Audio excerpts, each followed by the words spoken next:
Meu nome é Ítalo Guedes, sou pesquisador na Embrapa Hortaliças aqui em Brasília e coordeno o primeiro projeto da Embrapa em sistemas de produção em ambiente controlado. Esse projeto é uma parceria público-privada dentro do arcabouço de inovação aberta permitido hoje pelo sistema de gestão de pesquisas da Embrapa. Vou apresentar hoje algumas impressões, tendências, perspectivas dentro da produção de morangos em fazendas verticais. A produção de alimentos em ambiente controlado é uma tendência recente, vem surgindo há pouco mais de 10, 15 anos, e, claro, tem hoje principalmente o foco em produção de folhosas. O grande objetivo é garantir o abastecimento urbano com alimentos frescos de qualidade, nutritivos, seguros, sem resíduos químicos ou biológicos indesejados. O movimento, vamos dizer assim, a ideia das fazendas verticais como uma solução para os desafios do abastecimento alimentar urbano no século XXI, começou a ser disseminada em 2011 com a publicação do livro The Vertical Farm, pelo professor Dixon Depomier, da Universidade de Colômbia, e desde então tem se multiplicado não apenas as experiências concretas de cultivo vertical, as fazendas verticais comerciais no mundo todo, inclusive no Brasil, mas também as informações teóricas e práticas sobre o assunto. Em 2020, a Embrapa Hortaliças celebrou um contrato de parceria, como eu falei, de pesquisa, dentro do arcabouço de projetos de inovação aberta, com uma empresa chamada 100% Livre. O objetivo da parceria era desenvolver um sistema de produção de plantas hortícolas em ambiente controlado do tipo fazenda vertical. Os resultados gerados com a parceria permitiram que ainda em janeiro de 2021, a primeira fazenda vertical da 100% Livre iniciasse suas atividades. Na primeira fase do projeto, a ênfase foi em sistemas de produção de folhosas, de hortaliças folhosas, hortaliças condimentares, mesmo algumas hortaliças medicinais, mas ainda não hortaliças de fruto. Essa fazenda vertical está funcionando, inclusive, recentemente triplicou o volume de produção, a capacidade de produção dela. E nós agora partimos para a segunda fase do projeto, que visa focar em hortaliças de frutos, particularmente o morango. O cultivo em ambiente controlado, é necessário que se entenda isso, requer um profundo conhecimento de todos os fatores ambientais que influenciam o crescimento e a produção das plantas. Não apenas quais são esses fatores, mas as quantidades, os valores, de que forma eles atuam e principalmente de que forma esses fatores podem ser controlados para otimizar e mesmo maximizar a produção agrícola, a produção de alimentos. Os componentes de uma fazenda vertical, que eu mostro nesse slide, eles, de certa forma, tentam mimetizar o que eu mostrei no slide anterior. Eles tentam criar as condições de controle do ambiente, de controle dos fatores ambientais, em valores, quantidades, duração, que maximizem o crescimento vegetal. Então, a composição de uma fazenda vertical ela tem que levar em consideração os conhecimentos básicos. O ambiente controlado ele deve prover todos os fatores ambientais. Não existe um clima externo, uma temperatura externa, uma luz externa. Nós, quem está controlando a fazenda vertical, vai ter que prover tudo, em valores adequados. Esse é, talvez, o grande desafio, determinar quais são os fatores, isso aí já está mais ou menos determinado, mas principalmente os valores, a duração, a intensidade com que esses fatores são fornecidos ou providos. O primeiro fator a ser levado em consideração, claro, dentro desse ambiente é a luz. Para que se tenha claro, o cultivo em ambiente controlado, vertical, ele pressupõe a utilização completa de iluminação artificial. A verticalização do cultivo, na verdade, só é possível em razão da iluminação artificial. Essa verticalização, geralmente em camadas, prevê que cada camada tenha uma fonte isolada, uma fonte própria de iluminação. A luz, ela deve estar presente na qualidade, ou seja, quais composições, quais cores do espectro eletromagnético serão providas para cada planta, a intensidade, a quantidade de fótons por metro quadrado por segundo que vai ser fornecida, o fotoperíodo, ou seja, a duração do período luminoso, e uma variável que se torna muito importante no cultivo em ambiente controlado, que se chama DLI, a integral de luz diária, que é a quantidade total de luz, de moles de fótons, que uma planta recebe de radiação fotossinteticamente ativa no fim de um dia. Considerando que a intensidade luminosa seria o análogo a medir uma chuva, né, de forma instantânea, quanto está chovendo agora, né, seria a intensidade luminosa, quanto está chegando de fótons de luz, de radiação fotossinteticamente ativa para as plantas nesse momento. A DLI seria a quantidade de chuva diária, ou seja, a medida da precipitação diária. A precipitação, no caso da DLI, de fótons de radiação fotossinteticamente ativa. Então, a intensidade luminosa é uma medida instantânea, a integral de luz diária é uma medida cumulativa, e é importante saber que o crescimento vegetal geralmente responde mais à quantidade de energia acumulada em um dia, ou seja, a DLI. E a determinação dos valores de DLI por cultura tem sido um dos maiores componentes do nosso trabalho e um dos grandes desafios.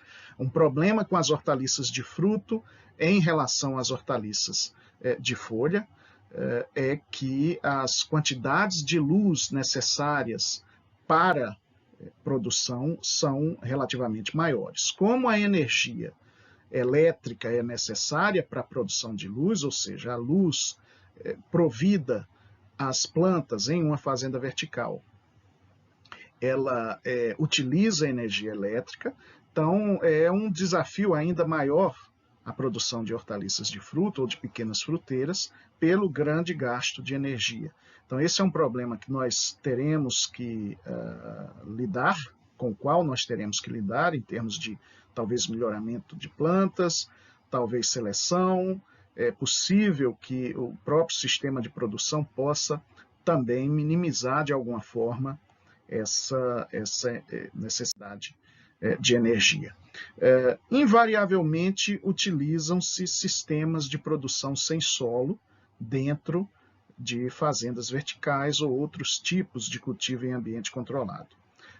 Tendo claro que o uso das técnicas de cultivo hidropônico permitem uma economia tremenda de água e de nutrientes, de fertilizantes, né, e levando sempre em consideração que a nutrição e a irrigação elas são feitas através de soluções nutritivas completas, garantindo uma composição mineral das hortaliças produzidas, das frutas produzidas, muito próximas àquilo que se espera, né, quando se consome um alimento fresco. Quando se consome um alimento fresco, a gente pensa em composição em termos de sais minerais, de vitaminas e por aí vai. Então, o uso das técnicas hidropônicas, ela é, assim como a iluminação artificial, um ponto-chave no cultivo em ambiente controlado. No entanto, há ainda a necessidade da otimização da nutrição mineral nesse sistema.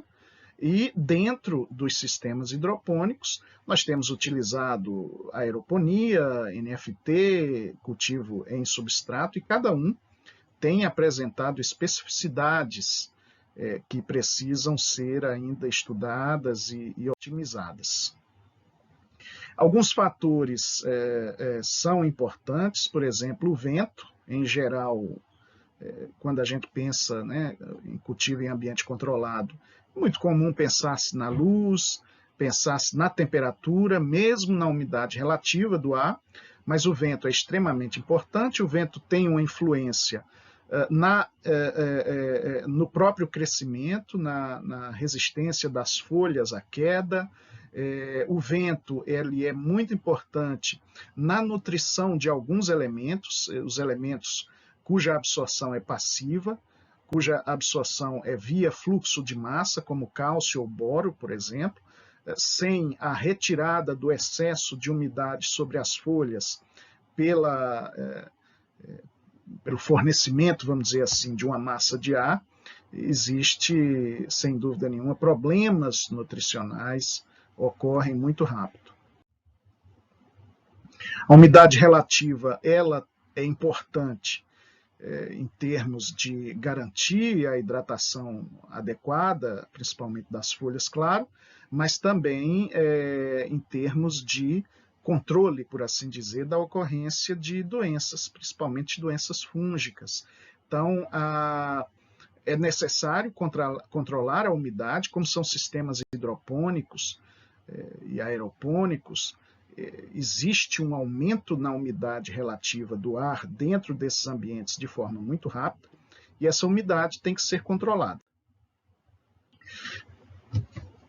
Surge a dúvida de qual sistema de cultivo hidropônico seria o melhor dentro dessas condições, e é importante enfatizar que o cultivo em ambiente controlado ele não é um simples análogo ao cultivo em ambiente protegido. Então, as regras são outras, por assim dizer. A produção em substratos é um sistema interessante, sem dúvida nenhuma, no entanto, apresenta algumas dificuldades. Dificuldade de manejo, a dificuldade de logística, de trazer, de limpar, de garantir a esterilização de substratos, de manter a limpeza dentro de um ambiente fechado, e alguns problemas fitossanitários. O Fungus gnat é um problema em substratos orgânicos, principalmente dentro do ambiente controlado, e ele traz outros problemas, como, por exemplo, o Pythium, né, cuja incidência aumenta muito pela presença do Fungus gnat. Então, tem-se dado pouca preferência ao cultivo em substrato, em razão desses problemas e de alguns outros. O NFT é, sem dúvida, o sistema preferido. Hoje é o sistema majoritariamente usado nas fazendas verticais de produção de folhosas. No entanto, os sistemas que existem de NFT para folhosa, eles se adaptam mal à produção de morango, há problemas na oxigenação de plantas. Então, nós teremos que adaptar o sistema NFT caso queiramos uma melhor produtividade, melhores resultados, uma melhor performance da cultura dentro desse sistema. A aeroponia é um sistema relativamente novo, ainda pouco utilizado comercialmente, embora já comecem a surgir sistemas comerciais de aeroponia. Nós temos testado a aeroponia horizontal, a aeroponia vertical com morango, com resultados muito promissores. Ainda há algumas especificidades quanto ao manejo da adubação, da fertilização dentro desse sistema. A oxigenação ela é muito mais facilitada em relação, por exemplo, ao NFT, mas existem algumas outras necessidades ou até dificuldades. Por exemplo, a necessidade de maior pressurização do sistema, ou seja, a necessidade de bombas com maior potência, os foggers ou nebulizadores que permitem, né, a aplicação da névoa aeropônica no sistema radicular são relativamente caros, quase que, acho que, invariavelmente importados. Então, ainda estamos tentando trabalhar na criação de um sistema aeropônico que seja prático comercialmente na produção de morangos. Esse é um item chave, um item importantíssimo, a disponibilidade ou a produção e qualidade de mudas. Disponibilidade em termos de importação é complicado, da mesma forma que é complicado para os produtores em ambiente protegido, é complicado para o produtor em ambiente controlado, ainda que sejam poucos hoje ainda. O ideal é que as mudas sejam produzidas em condições semelhantes à produção, ou seja, também produzidas em ambiente controlado. No entanto, isso requer um investimento maior, isso requer mais tecnificação, mais preparo em pessoal, mais gasto em estrutura, uma especialização na produção de mudas para o produtor, mesmo que seja para si próprio. Então, esse tem sido um gargalo ainda, mesmo nas nossas pesquisas, mas que já estamos também tentando atacar. E aí vai desde quais são os melhores materiais, qual é a melhor técnica de propagação, quais são os melhores substratos, a questão da luz. No período de mudas, ela ainda é uma incógnita, até certo ponto. Esse talvez seja um dos maiores desafios, a polinização das flores, do morangueiro, em ambiente controlado. Da mesma forma que o ambiente impede a entrada de artrópodes praga, ele impede a entrada de artrópodes benéficos, como as abelhas, por exemplo. Nós fizemos alguns testes com abelhas sem ferrão, testes bem positivos. No entanto, a questão da iluminação artificial é ainda um desafio a ser resolvido. As abelhas têm necessidades de determinados espectros de luz para se movimentar, para encontrar as flores, para voltar para a colmeia, e isso não tem sido algo fácil de resolver. Mesmo a atividade das abelhas parece ser controlada por períodos, vamos dizer assim, de relativa sombra, né, o nascer do sol, o pôr do sol, e dentro das fazendas verticais, pensando na otimização da produção, geralmente as luzes são já ligadas em máxima potência e são desligadas de uma vez, então isso confunde a biologia dos polinizadores.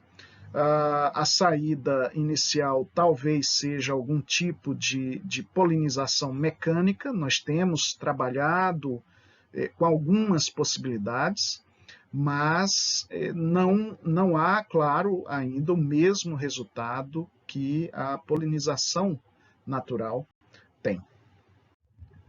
A qualidade da produção é talvez a maior vantagem, o maior potencial desse tipo de produção, da produção em ambiente controlado. Nós temos conseguido frutos de alta qualidade, de alto teor de sólidos solúveis. Mostra aqui alguns valores, 11, 15 graus Brix.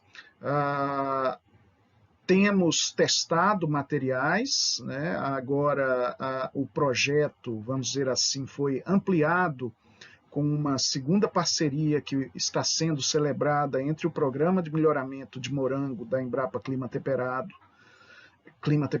com a 100% livre. Isso deve nos ajudar a identificar materiais mais adaptados a esse tipo de sistema e com maior qualidade. Existem poucas fazendas verticais hoje no mundo trabalhando com morango, talvez umas 2 ou 3.